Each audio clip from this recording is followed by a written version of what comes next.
पकड़े में भी लोग के पूरा सहयोग रहे, वो ऑपरेशन में लोग शामिल भी रहनी का वगैरह के माहौल सिचुएशन रहे। देखिए मीडिया में हम इतना ओपन करें नहीं जैसे जी। सब चीज़ की देश की सीक्रेट मिशन है सब जी के रहे के ना रहे जी। ना बताओ वगैरह, लेकिन ऑपरेशन भेज रहे ओकरा में अब हमने की तो आदत हो गई रहे कि गोली चलता तो कान के बगल से गोली जाता, कहने से जाता तो पता चलेगा, तभी जब चलेला तब जिगर पता चलेला कि के खड़ा रही है के भाग गए। हमने तो बहुत ऑपरेशन के लिए बनी वैसे, लेकिन अफसोस हो रहा है कि वैसे ऑपरेशन करके यहाँ देश के रक्षा करके बिहार में आके बिहार पुलिस हाथ लगा दे मैंने ई सोच के बड़ा मैंने अपने आप में एगो ग्लानि महसूस होला कि देश के रक्षा करके आइल बनी, ऐसे ऑपरेशन करके आइल बनी कि बिहार पुलिस के पेशाब निकल जाएगा खड़ा होला। लेकिन अब ऐसा मन बढ़ल बा इनका इतना करप्ट भइल बा बिहार पुलिस प्रशासन, वो हमने जैसा आदमी होगा ओकरा पे गर्दन पे हाथ लगा के आदमी थाना भेज देवेला, एफआईआर कर देवेला, कहीं खाली आवाज उठाला कि हमने शुरू से करप्शन के खिलाफ लड़ल बनी, गलत हमने से बर्दाश्त ना हो कहीं भी। आज हम नौकरी छोड़ करके इतना बढ़िया नौकरी छोड़ करके इतना बढ़िया पैकेज छोड़ करके आके बैठे बनी बिहार में खाली बदलाव करते है ना। हमारा कौन दिक्कत रहे, 5 लाख के पैकेज रहे, विदेश में रहते रहे, वहाँ से आराम से ऐश मौज की जिंदगी 5 स्टार होटल में रह के रहे, 7 स्टार होटल में देखी इंडिया में प्रॉब्लम नहीं किया। वो छोड़ के आए बनी बिहार में बैठे बदलाव करे के बाद चाहे जितना संघर्ष करे के हुई ये सब सैनिक कसाब के पकड़े में ऑपरेशन में सक्सेस कर दे हल्ला ऑपरेशन करके अपना पावर लगे ले रही जी उहे पावर अब लगे हम बिहार में जी पूरा टीम के साथ हमने जो पूरा सैनिक संगठन में पूरा बिहार में आर्मी एयरफोर्स नेवी के पूरा संगठन प्रशांत जी के साथ था। बिहार के बदले के बाद जैसे हुई वैसे बदले जाए, जेल जाए के पड़े, केस करी हम सब मंजूर बा, लेकिन पीछे नहीं किया करप्शन से बिहार के हटा के बिहार बदनाम हो गई। आज बिहारी जब बोलो जा एक कमेंट के रूप में कोई अच्छा बात में ना बोले कि बिहारी हो, बाहर जाए लोग सब ऐसे बिहारी हो, बिहारी बोले कि मतलब उनका कि रवा के ऊपर कमेंट होता इसे हाँ कि रवा अनपढ़ हो गए, क्रिमिनल हो कम, बदमाश हो कम, गुंडा हो कम, कुछ आवत नहीं किया, मतलब कि ई सोच से आदमी कमेंट करेगा जो कि हमने महसूस के लिए वाली बाहर। अच्छा ताज होटल वाला जो घटना बा 2007 में बड़ा करीब से लोग देखले बनी रो हम सब के टीवी पर देखे के सब मिल रहा है, कहानी फिल्म भी ऊपर आई बा।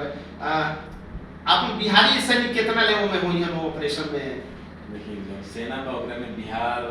यूपी और ये सब ना होता, उनका से पूछब ना एक ही चीज बताइए, राष्ट्र देश सर्वोपरि, राष्ट्र सर्वोपरि। वो राज्य की बात नहीं करते हैं वहाँ पे, न राज्य की बात करते हैं, न जाति की बात करते हैं, न धर्म की बात करते हैं। एक ड्रेस एक मोटो, देश सर्वोपरि, बस देश के लिए जान दे देना है। आप देखिएगा जब एक ड्रेस पहन लेते हैं तो आप नहीं बता सकते हैं कि कौन किस जाति का है, कौन किस धर्म का है। बिल्कुल एक कलर का ड्रेस होगा, एक शेप में उसका दाढ़ी होगा, एक शेप में बाल होगा, एक सेट में हथियार होगा, सब कुछ उसका आप वहाँ पे नहीं बांट सकते कि बिहारी कितने थे। और वो हाँ जहाँ के भी लोग थे देश के समर्पित लोग थे। हमारे उन्नी कृष्णन जी जो मेजर थे शहीद भी हुए वहाँ पे, हमारे बहुत सारे जो लड़के हैं उनको गोलियां भी लगी, लेकिन ये हमारे रोजमर्रा का काम है, क्योंकि हमको ये नहीं सोचना होता है वहाँ पे ना कि जैसे यहाँ पे आप जाइएगा कोई गुंडा बदमाश होता है बोलता है कि अरे हम तो 10 राउंड 20 राउंड फायर किए हैं।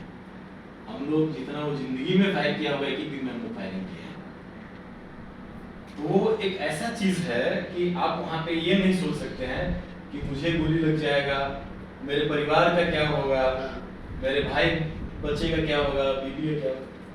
वहाँ पे ये सोचते हैं कि मेरे देश का क्या होगा, मेरा देश पहले सुरक्षित है तो हम सुरक्षित हैं, हम तब हमारा परिवार सुरक्षित है। अगर जब हम वहाँ पे ये सोच लेंगे तो फिर हम पीछे हट जाएंगे। वहाँ पे हम एक ही चीज रहता है कि देश पहले, राष्ट्र सर्वोपरि, तब हम वहाँ पे लड़ पाते हैं। अच्छा ओजा रोगलो देश के इतना सुरक्षा करत हनी लो रात दिन रोगलो सुरक्षा राखत हनी लो तब हम सब के एजा देश के अंदर सुरक्षित बानी सर लेकिन एजा जब रोगलो आवत हनी लो त एकदम रोगलो के आम नागरिक जैसन ट्रीट रोगलो के साथे कइल जाता है बिहार पुलिस रोगलो के कुछ बुझते नहीं है नागरिक के भी अगर जो ट्रीट करने होगा कि अच्छा से ट्रीट करल जाए कोई भी हो व्यक्ति संविधान में उनका मिलल बा कि आम नागरिक को भी आप अच्छे से ट्रीट करेंगे क्योंकि आप सर्वेंट हैं चाहे पुलिस हो चाहे एडमिनिस्ट्रेशन हो आप सर्विस दे रहे हैं आप सर्वेंट हैं आप मालिक नहीं है जनता मालिक है लेकिन यहाँ उल्टा है हम डरे दुखे रहते हैं कि हम नौकर हैं और वो तानाशाह रहते हैं मालिक बने हुए हैं तो ये दिक्कत है हमको लाना पड़ेगा जनता का राज जो अभी नहीं है अभी राजतंत्र और तानाशाही है आप जाइए किसी दफ्तर में आप थोड़ा सा आवाज उठाइए आपके ऊपर सबसे पहला कौन सा केस होगा सरकारी काम में बाधा डालने का केस दिन के समझे लगा है आवाज उठाएं तो सरकारी केस में दिन के समझे लगा है पत्रकार होकर के जेल रहा है तो नॉर्मल पब्लिक का क्या हाल होगा उस गरीब का क्या हाल होगा डरे डरे घुसता है कि पता नहीं कौन डांट देगा कौन मेरा पेपर लेगा कौन क्या करेगा आप हम ठीक है हम लड़ लेते हैं आदत है लड़ने की हम जाकर के खड़े हो जाएं क्या जेल भेजोगे भेज दो लेकिन गलत हम बर्दाश्त नहीं कर सकते हैं अब उस गरीब का वहां पे क्या ट्रीटमेंट होता होगा जब आप बोल रहे हैं कि आप कई केस झेल रहे हैं तीन तो केस आप झेल रहे हैं आप आवाज उठाने गए होंगे तो आप सरकारी काम छठ घाट का रोड का ये सब पे जाके अगर आप काम दिखाइए तो तुरंत ठेकेदार केस करता है कि आया था रंगदारी 50,000 का 2 लाख का मेरे आदमी से पैसा छीन लिया सरकारी काम में बाधा डाल रहा है तुरंत दरोगा जी एफआईआर कर देते हैं क्या सिस्टम आ गया है जबकि जनता अगर जो बोल दिया कि रोड खराब है उसको चेक करवाइए ना ठीक है गलत बोल रहे हैं